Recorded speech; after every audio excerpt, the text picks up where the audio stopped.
First time আমি চিন্তা করতেছি এই দেশটা বোধহয় থাকার অযোগ্য হয়ে গেছে। এই ছেলেটাকে আমি চিনতাম ব্যক্তিগতভাবে, এবং সকালে দেখার পরে আমার সেই মন মানসিকতা কোট করব এটা নাই।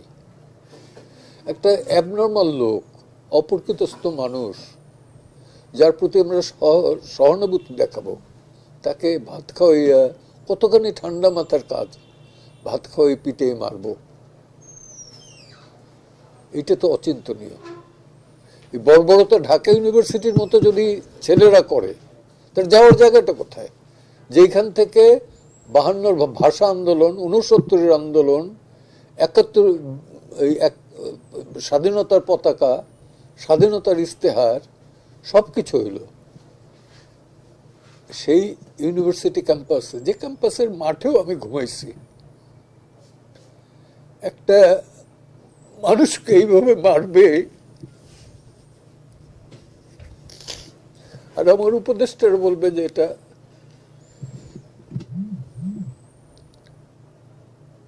কি বলবো, যে নিন্দাজনক না কি জানি বলছে। তা আমার প্রশ্ন হলো যে স্বরাষ্ট্র উপদেষ্টা উনি এটার বিরুদ্ধে কি অ্যাকশন নিছেন? আজকে বাংলাদেশে 30 থেকে 35টা মব জাস্টিসের এই ঘটনা ঘটছে। যদি না নেন তাহলে ওনার উচিত পদত্যাগ করা। লজ্জা থাকলে পরে বিন্দুমাত্র পদত্যাগ করা উচিত, এবং জনগণের কাছে হাত জোর করে মাপ চাওয়া উচিত। 71 পরও এরকম মব জাস্টিস হয় নাই। এ যদি আমার এনিমিও হয়, চোরও হয়, তা কি মারার কোনো রাইট আমার আছে? এটার কোনো দিক থেকে জাস্টিফাই করতে পারবো? আমি কি বলবো, যে আমার খুব কষ্ট লাগে এই কারণে,